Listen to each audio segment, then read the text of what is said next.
UBC Lunchtime Edition on this Friday, the 9th of April 2021. My name is Sharon In our top stories of the day, over 100 recently elected National Resistance Movement affiliated members of Parliament have been reported for the 3 weeks retreat in Chankwanzi. Issues on the agenda rotate around orientation in leadership for quality national service. NRM Deputy Secretary General Richard Todwong rules out a possibility of discussing the race for Speakership of Parliament, describing it as illegality. The participants are being taken through the joining instructions for the institution. They are being taken through the do's and don'ts.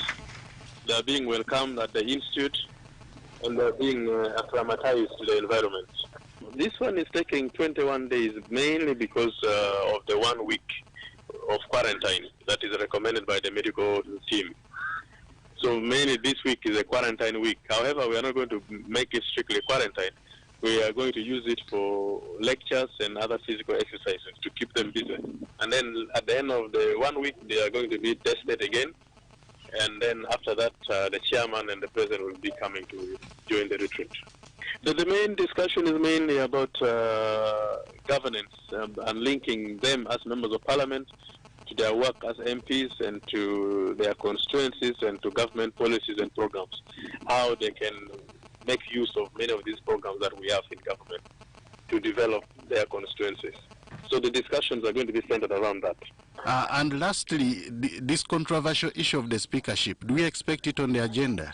We cannot discuss an illegality. Discussing the election of the speaker, members who have not been sworn in as members of parliament, will not be anything proper.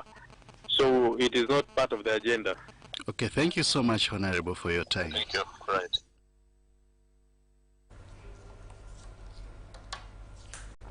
In more news, Uganda Law Society has threatened to support voices of those vowing to challenge the recently proposed taxes in the ongoing budget process.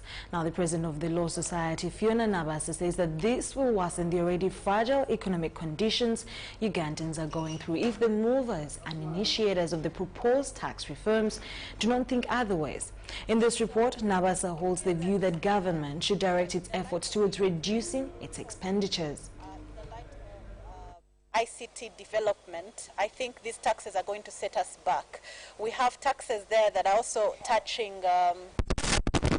other issues, and we feel that in this economic dispensation right now, the country should be looking at how do we increase the recovery options for Ugandans, how do we widen the tax base, but also when we are constrained as a nation, the issue is not to increase taxes. The issue should be to reduce government spending in certain areas that do not need to be spent in. We are going to look closely at the budget, and some of you have had access to it already. The election day itself, according to our observers, did not have too much drama, but we saw things, especially after when we were able to get information with the internet coming back and people having access, we were able to see that there were a lot of arrests on that day, there were a lot of things that happened on that day, and they raise serious concerns, and we think that this needs to end. We need to have the electoral reforms that were provided and recommended by court in 2016. When we established this, we ensured that this task force was represented countrywide. We've had a lot of cases that we've represented, we've dealt with. A lot of them have had to do with arrests around election violence. We've seen people that have been arrested. Of the members that were listed as disappeared by the minister, we've been able to discover 108 of them, and we've been able to get instructions from their families. They're reflected in the rapid response report, and we've also been able to get some of them out on bail, some of them out on police bonds, those that were found in police cells, and right now we're applying for unconditional release of some of them, especially those where we have evidence of torture. But we would also like to continue dialogue with the security forces, because dealing with these issues of disappearances is a symptom. There's a bigger problem. So we are going to have a training of trainers for the military officers that will teach them about human rights, about due process, because now they're getting involved in the arrest of civilians, and there's a process for that they might not be trained in. So that is what. Quite an interesting one from the ULS President, Fiona Nabasa-Wall. In more stories, a police driver alleged to be driving under the influence of alcohol, driving a police truck registration number UP2330, has knocked on a border rider along Entebbe Road.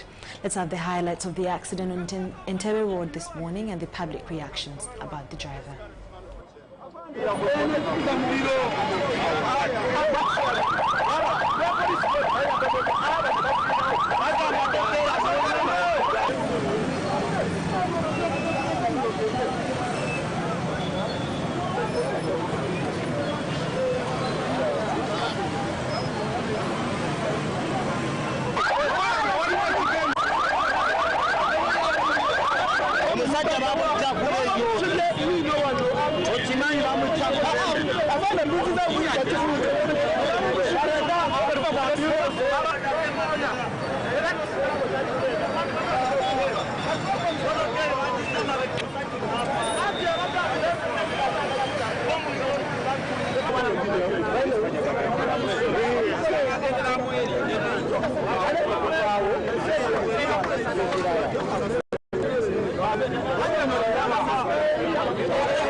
We pray that the victim gets to feel better soon.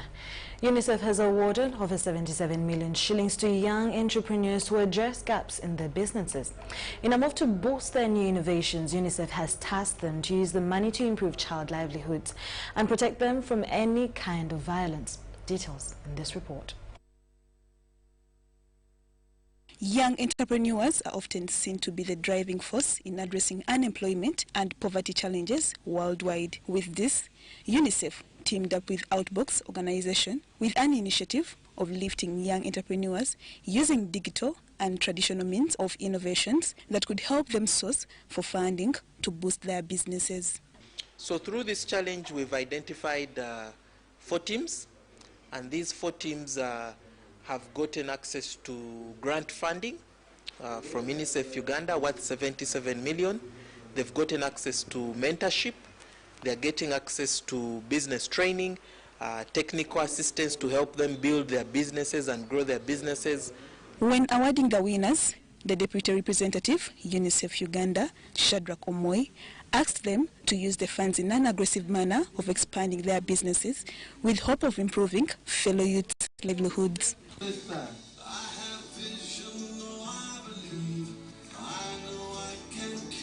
Pair them with people who can mentor them to develop these ideas to the next level. And we also look at opportunities to link them with other people who can be able to provide even additional finances so that these ideas can be taken to scale.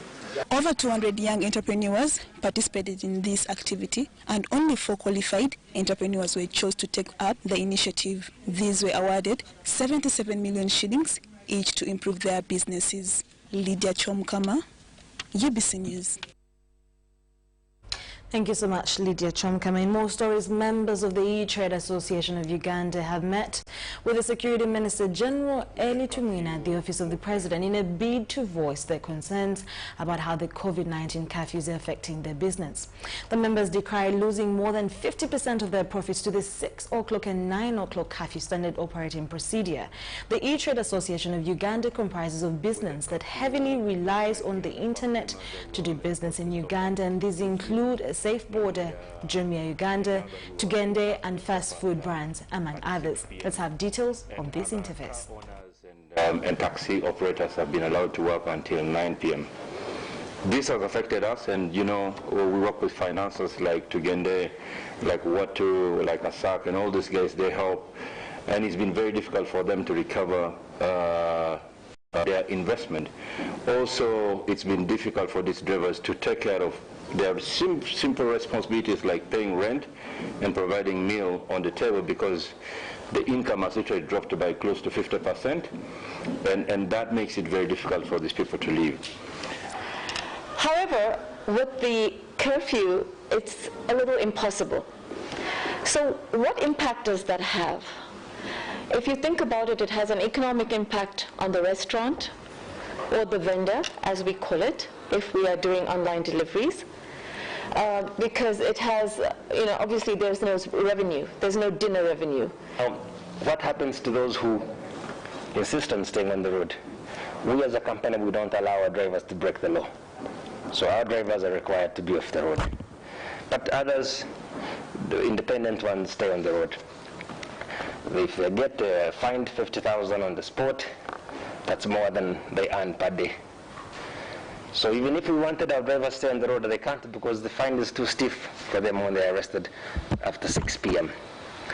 We were kindly asking that you consider extending the motorcycle delivery curfew to the end of the normal curfew, so we can be able to work, we can be able to support the restaurants, we can be able to deliver to customers who are home. This meeting, I think, is a good one. When he told me, I said, good, it's a good idea.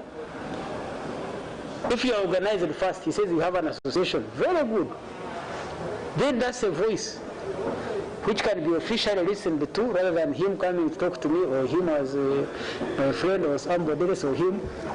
When you come as an association, what I suggest you do, summarize your issues into in a document and send it to me, which I take to the National Task Force and to Cabinet, and then we see how we can adjust.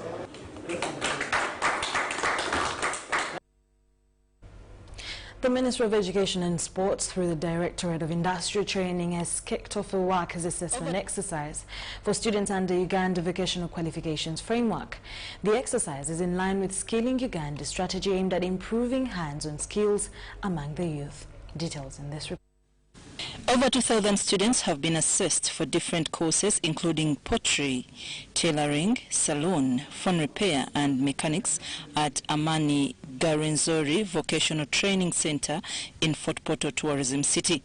The program's manager, Youth Skilling, said this was initiated following increasing cases of unemployed teenage single mothers who are suffering with children but without any income. The organization has been going on. It started way back in 2015, and it has a special program in skilling up the youth, and especially groups like young ladies, young mothers, and we take care of children, the orphans, the vulnerable communities, to skill them up so they can be able to better their lives, be able to improve their livelihood.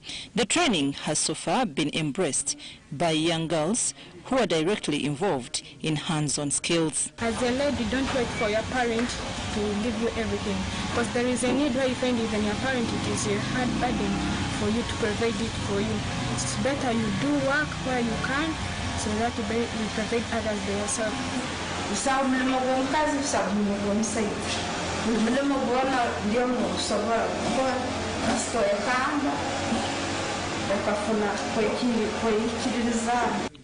Some ladies are already self-employed before completing the training. They have put up businesses like salons and workshops. After the assessment, most of them are being absorbed in the private sector. Some already have where to work, and some already have been able to start. I'm impressed that the girls who did training for hairdressing here, one of them, Faith, has already opened her own salon. So we don't have the budget for startups. So some of them will be absorbed within the private sector. The Amani Garenzoli institution finds market for the students' finished products and directly reinvest the funds to cater for their training materials. Assessing them to know their performance, the way they are making it, they are doing well according to the way they played. Most of them, they are making it. Directorate of Industrial Training Assessment seeks to test students' capacity to compete favorably on Uganda's job market. In more news, the Insurance Brokers Association of Uganda is seeking adjustments of insurance covers to cater for the short-term demands to navigate risks associated with a dynamic economy. This was raised in the third annual conference of the insurance brokers with assessment of the COVID-19 impact on the sector. Details in this report. Happy to work with brokers. Insurers have identified gaps in the sector that require immediate economic response. In the third annual conference of the Insurance Brokers Association of Uganda 2021, assessment by insurers saw a fundamental reset economy due to the COVID-19 pandemic. I mean to COVID-19 related losses, because a lot of people out there might lose confidence in insurance, not because of your fault, but because of your failure to guide them appropriately. And in this, you need to look at voluntary position of additional coverage benefits, whether it is possible. Insurance stakeholders are mandated by the regulator to evoke the insurance client charter for timely response. Into their extensive relationship with the insurers to obtain a number of options which are best suited for your business and indeed which fits within your budget. It is my hope, therefore, that the brokers as well will adhere to the set obligations and indeed will also serve your clients in a timely manner. On the overall, sector players recommend regulatory adjustments to accommodate a wide range of insurance products. Is ensuring continuity of insurance services. How do you ensure that insurance services continue? Innovation. Can we come up with other packages? Can we look at medical insurance, for example, for the elderly? Telling me my grandmother is uninsurable really is not nice. Heighten, for example, us as the brokers, now to change the approach in the way we offer advisory services. Of course, to advise now with empathy and feeling for our clients. The conference theme, navigating the risks in today's changing world, emphasizing response to adverse impacts of COVID-19 on the insurance sector. Abdul Nasir Luwama, UBC News. We really need a reminder of all of those things I've said. Well, the UBC Lunchtime News edition will take a short break and we return with a live studio interview in business and the upcoming Congress of the East African Certified Public Accountants to be held here in Uganda.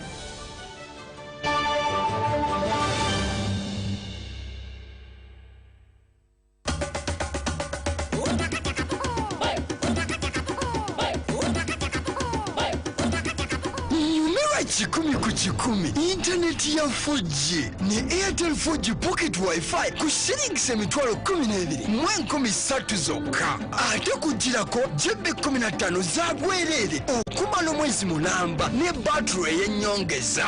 Kyalira edduuka lya Airtel lyonna erikuli okumpi oba edduuka ly'amasimu oba gulira ku mutimbagano gwaffe ku www.airtel.co.ug/broadband-discover. Airtel, the smartphone network. The day the world stopped was the day we found where to go.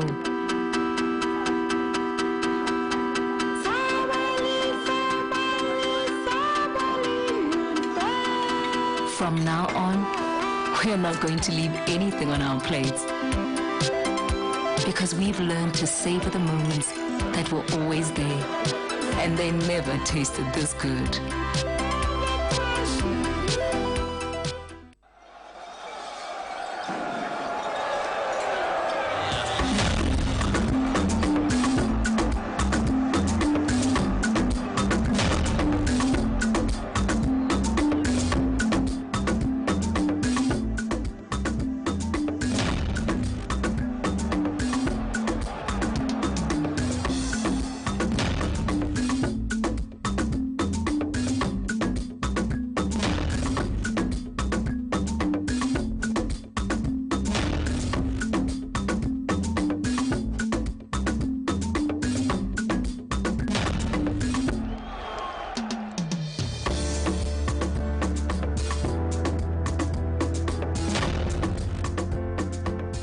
That's their way of stopping HIV. What about you?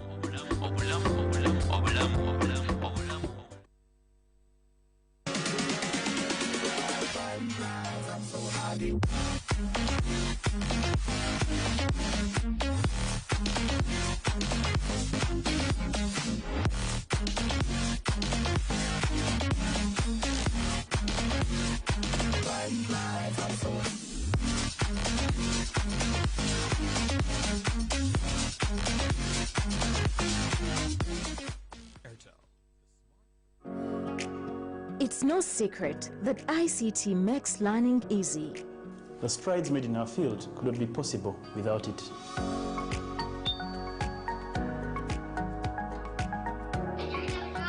And now we can watch our favorite show. My radio is my best friend. UCC provides an enabling regulatory environment and policy guidance for healthy competition.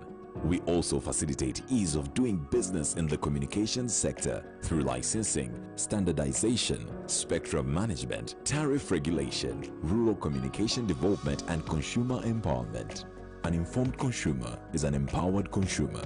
UCC supports local content and innovations. Driving the development of a robust communication sector in Uganda is Uganda Communications Commission.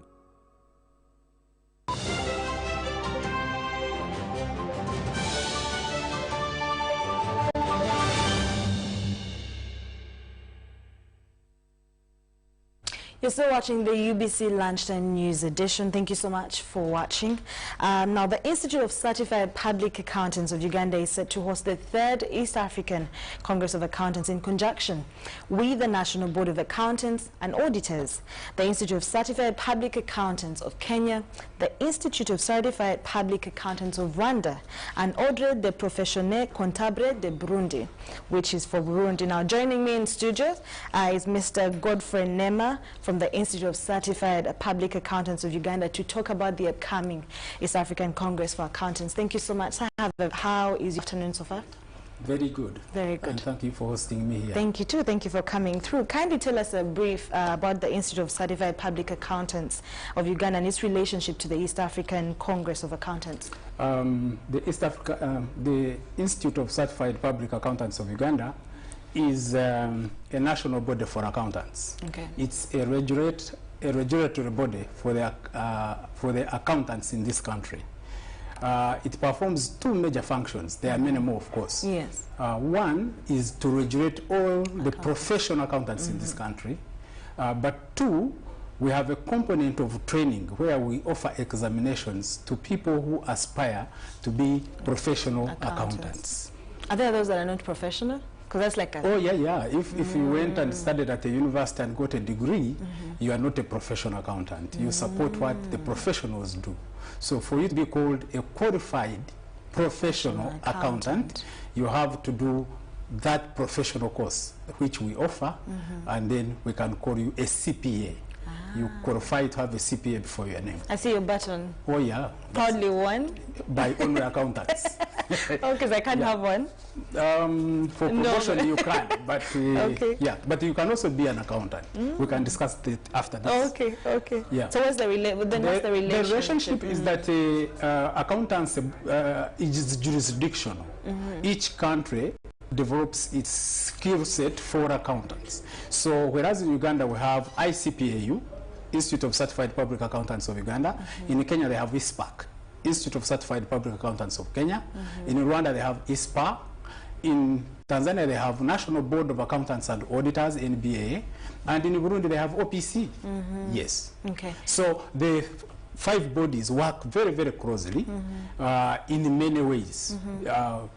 Exchange of knowledge, even skills. We have a mutual recognition agreement. I can now go and work in Kenya. Nobody will stop me. I can work in Burundi. So for us, the accountants a profession. Yes. We moved ahead of the politicians to establish a working relationship in the framework of the East African community. Yes. Was the 14th and 16th set as the initial dates for this? No. Initially, April 2021. Yes, we were supposed to have this conference in March 2020, 18th to 20th. Yes. But as you know, there was a lockdown because of the COVID pandemic, and so we postponed. We've been monitoring the situation. We think the situation is ripe because we are going to have this conference in 2 ways. We have 200 participants at Hotel Africana, and we have the rest of the participants virtually. They will be attending virtually, which we call the new normal. How many are we expect virtually? over 1,000 participants from the region. And of course, we expect accountants, policymakers, and many other professionals from different fields. Yes. Because when you look at what we do, we are going to discuss the economy, we are going to discuss development, but we also have a component of even discussing health. How do you keep yourself healthy as an accountant? Okay. So we look at the development across the board. How do you plan to manage the 200 that are going to be at hotel? We are going to observe the standard operating procedures. Make sure people sit 2 meters apart, have all the sanitizers around, make sure the place is well aerated, and make sure that if there is any who has a problem, it does not infect the others. So we'll be checking right from the gate, even to the entrance of the hall where we'll be seated.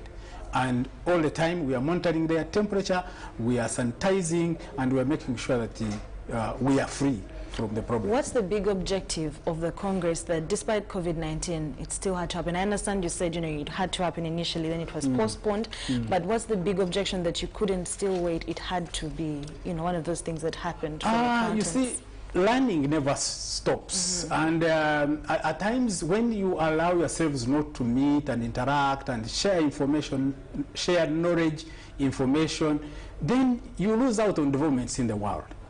We are looking at integration efforts in the East African region as a vehicle for development.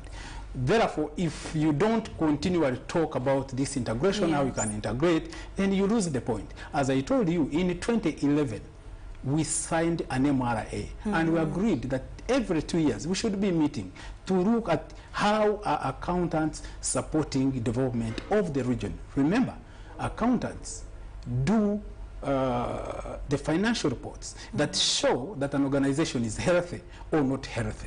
So for us to measure the economies and be sure that our economies are moving forward, amidst the COVID-19 pandemic, we need to meet and we need to see how do we do it. Yes.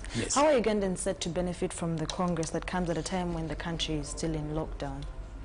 Many ways. The first thing is that when you have a conference of this nature, people pay. So you have money coming into the economy. That's the first measure. Who's paying? The participants are going to pay. They have a fee to pay. The 200 and the 1,000 virtually? We have different fees for each category. The participants who are going to physically be at Hotel Africana are going to pay $450, which is an equivalent of $1,710,000. Those who are going to attend virtually are going to pay $250.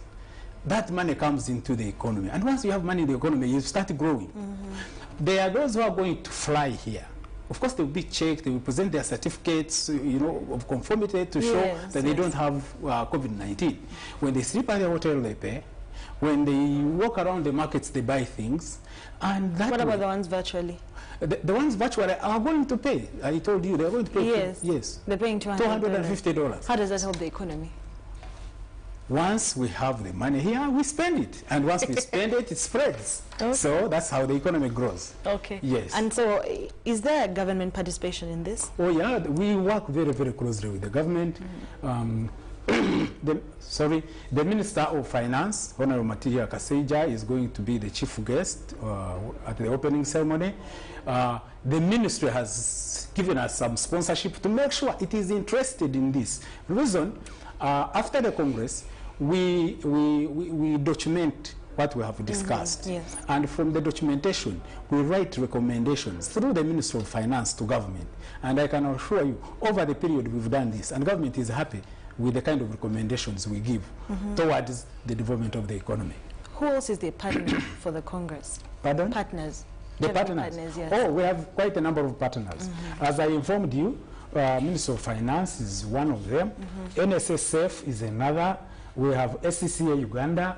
We have SICPA, Caseware Africa, Uganda Printing and Publishing Corporation, Mothers BRJ, Soruti Finance, Sente, to mention but a few. I understand that this one this year is held under the theme Integration for Accelerated Economic Development. Yes, please. Economic development in COVID-19, acceleration. what are you, for example, is there something that you can note and say this one is an important part or going to really be a topic to help look at how, you know, there would be acceleration for economic development, even in an era where we have people locked down or borders closed? Yeah, we are going to look at quite a number of topics. For example, we are going to have a topic on transformation of public finance. Okay. How do we handle public finance in the East African region to benefit the people, to benefit the beneficiaries? We are going to talk about cross-border trade. You know, there are issues of trade. Yes. So we are going to talk about cross-border trade. Uganda, and advise Kenya, Uganda, Rwanda. Yeah, Uganda, so Rwanda. we have participants coming to put together knowledge. You know, it is us, the people, who will, at the end of the day, ask our governments to relax. To chill. Yes. For example, if this go on, you just said that, you know, if every after 2 years you would have the meetings. Yes. What, for example, in the past one, what did you implement or write about or plan, and was accepted, or, you know, government took it on to see that there was actually an improvement in how the economy was run, or the accountants, you know, having a safe space to operate and work? When you see government implementing programs like infrastructure development, programs in fiscal policies, these are issues to do with finance, yes, finance, yes. Issues to do with taxation.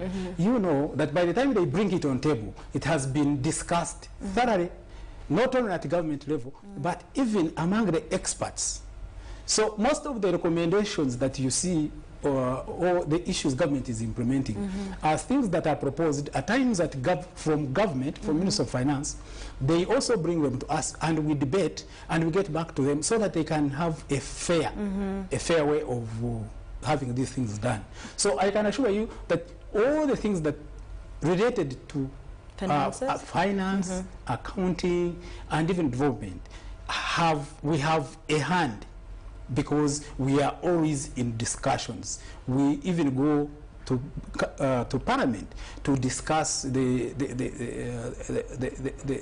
papers that are related to public finance, that are related to accountancy, and this is done to help the government, because they must have a hand from the experts in order to implement programs that will benefit the country. For example, the ones from Uganda, the accountants from Uganda, we just had 11 new taxes introduced. Do you have a hand in that? Now the discussion has started. The discussion actually has started. Yes. We are going to discuss. We are going to have our recommendations into those taxes. Yes. Right now, I cannot say that this is what we are going to say, because that would be my own view. Yes, yes. Usually, it's a collective view. So we already have arranged a seminar where we are going to discuss, and then we would write our paper and take it to the Minister of Finance. That's how we do. That's how our operations go. Thank you so much, Mr. Godfrey Nema. Because of time, we'll have to end here. Well, you can maybe remind people about the day and the time. And ladies and gentlemen, accountants, policymakers, economists, I wish to remind you that we are going to host the East African Congress of Accountants from 14th to 16th April 2021. That's next week. It will be at Hotel Africana. We have two forms of attendance. Physical, which is closed because the numbers are already available, but virtually you can apply and be part of the Congress. You can go to our website, www.eacoa2021, and book yourself. It is self-service. As you know, we are operating in new normal, so we are using a lot of information technology. Thank you so much. Thank you so much. That was Mr. Godfrey Nema, Manager Stakeholders Engagement from Institute of Certified Public Accountants of Uganda. That's all we had for you today. Thank you so much for watching UBC TV, Inspiring Uganda, and have a lovely afternoon. My name is Sharon Kyomugisha.